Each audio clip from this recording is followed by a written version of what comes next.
Vibrant music teaching. Proven and practical Tips, strategies, and ideas for music teachers. This is episode 91 of the Vibrant Music Teaching Podcast.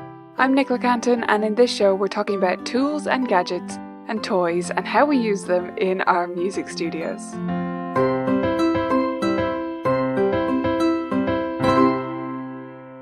Welcome, beautiful teachers. Before we get started talking about fun technology tools and how we can use them in our studios, I wanted to let you know about something fun that's going on the podcast. So we're coming up towards episode 100, the 100th episode of the show. Really excited about that. And we want to hear from you. So this is episode 91 right now. So we need you to do this so that we can prepare our special episode. What you need to do is go to colourfulkeys.ie/100. That's the numbers 100. So colourfulkeys.ie/100. And there you'll see a button where you can record a message to send to us about something that you've learned. Now, this can be something that you've learned from the podcast, but it doesn't have to be. It just has to be something new you've learned in the last year, right? So we're looking for all sorts of different flavors. If you're a brand new teacher, you might have just learned that mnemonics are maybe not the best way to teach your students. Or even if you're a seasoned teacher, that might be a lesson you've learned. Or you could have learned something about the business area of running your studio. It can be in any area. Of course, it'll be fun if it's something you learned here on the podcast, but it could be something you learned elsewhere and applied and are just really excited about at the moment. So we want to hear your stories. Go to colourfulkeys.ie/100 or just send us a voice memo, email it to us. So you can just record a voice memo on your phone and email that to us if that's easier. Or go to colourfulkeys.ie/100 and you'll see a button there to record it directly into your computer or your phone. You can record it as many times as you like. You'll get to check it before you send it, so it's not anything scary, I promise. And send that through to us because we'd love to think about including it on our 100th episode of the podcast. Thank you so much in advance for doing that. So this is one of those episodes where I take something that I see people saying a lot and try and think about it in a new way. So I did this with the idea of I don't teach students who don't practice.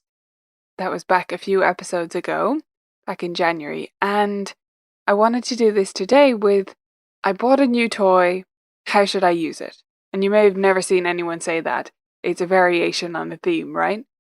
They're usually talking about something specific. So I bought an iPad. What should I do with it? I bought a digital piano. What should I do with it? I see people say some variation of this quite often.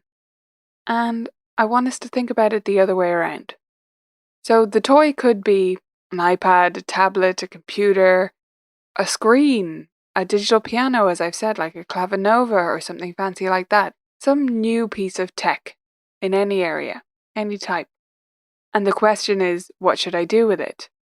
And I get that. It is valid for something new. It is valid in one sense because you have no idea what it could do. And maybe you didn't go out and seek it for your studio, but it was given to you and you're thinking, oh, well, I'm sure there's something I can do with this, right? And that's totally valid, totally fine. I'm not saying that this question is wrong. You might want to get ideas for what other people are doing and get inspired by that. But I want you to think about technology in general more often the other way around. The opposite way is better. It's not about, I have this piece of technology, how can I put it into action? It's, I have this problem, how can technology help me to fix it? And that's the way around that I don't often see, and we should be seeing more of it, right? Technology should be there as a tool to fix something, not as a toy that we can play with in different ways. So let me give you some examples of how you might think this way around, this opposite direction.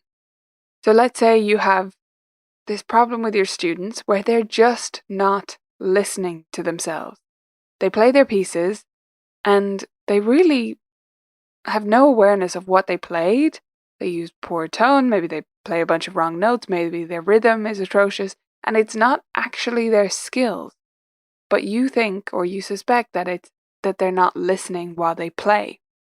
A lot of students fall into this trap. They become playing robots and they switch off their listening, their ears, once they start playing. Well, how could we fix this with technology? It's so easy these days because it's so simple to record things in a way it never was before. So you can get your student to play their piece and you can record it on your phone. Simple. Everyone can do that with technology they already have. If you want to get a cleaner, more accurate recording, a great option is to plug your iPad or other device into a keyboard through a MIDI input. So what you need for this is, if you have a digital piano, you just need, well, on most modern digital pianos, there's like a USB connection. So you just get that to a USB adapter that goes into your iPad and you're away. It's called a camera connector if you're looking for it. And then you can record directly into GarageBand. And when you do that, it means you get this super clean recording and they can hear everything and you can analyze it in different ways. It's really, really cool. So that is one way that you might go and buy that camera connector and use it in that way. But it's because you had that problem, right? You had the problem first and then you found the solution.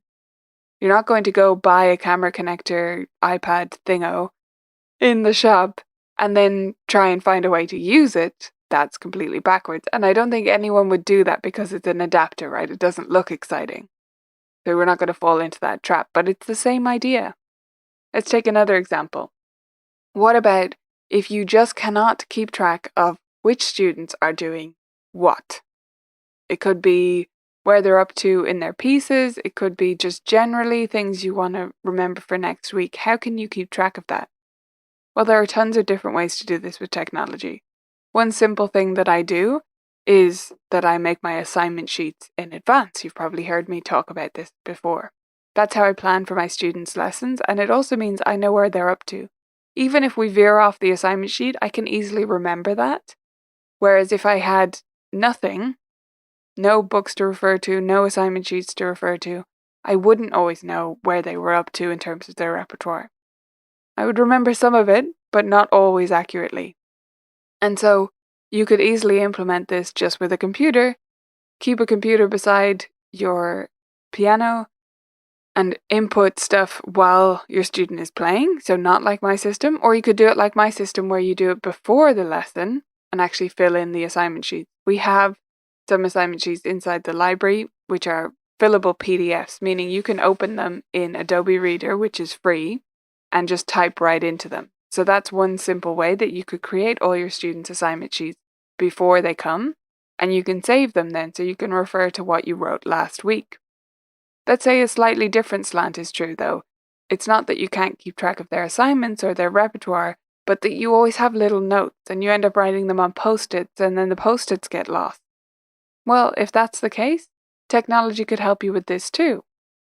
If you have your iPad beside your piano in your teaching station wherever you teach, we won't talk about teaching on the bass or treble side, that's always a debate for teachers. But if you have it right there, just download the Google Suite, so the Google Drive app and the Google Docs or whatever, and you can just keep a file for each student there. Simple, free solution. You don't need anything fancy for that. What about another example? Maybe the thing that you can't keep track of or can't keep on top of is new student inquiries. They're flooding in and you can't answer them fast enough. And you spend, a considerable amount of minutes every day answering these inquiries, and most of them turn up to nothing, right? Or maybe you don't even have any space, but you have to answer them to be polite. Well, you set up My Music Staff, another great tech option that will solve all of this for you. And I've done this myself in my studio. So I have a little sign up. They have a sign up form that you can put on your website, and that will automatically go into their system. So it'll record all the students' details and they'll go into the waiting list if that's how you set it up. And you can also have it send them an email. So I have it set up that they go onto the waiting list. I don't even look at the details because I know they're going to get an email that says, listen, we're full at the moment. Here's how long it might be before you hear back from us if you're looking for lessons at the studio. Here's how long it might take if you're looking for lessons at home. If you have any questions, just reply to this email. It's more long-winded than that, but that's the basic picture. And because I know that email is going out, I don't need to get back to people, right? They're going to get that. I know they're going to get that, and they're going to get that. Okay, she's not going to email me unless I email her again. And that's fine. I'm not being rude, right? Okay, one last example. Let's say your problem is that you have loads of siblings in your studio. And to be nice to the parents and provide a great service, you let them come together. And so you often have a waiting sibling while the other one takes their lesson with you, and then they swap. And yeah, they sometimes bring along their homework, sometimes they read a book, but you'd like to do something more productive with that time. So maybe you could set up a keyboard station with an iPad attached using the same connector I mentioned earlier, and have it that they can play certain apps during that time. That's where you might do some more research and discover the right apps for you based on what your students need to learn. So Piano Maestro is a great all-round one for them to work on their reading, and it has lots of levels, and it's very good for students to just work through independently without a lot of guidance from you. Maybe you want them to work on note names and you download a particular app for that, or a listening skills app. Could be anything.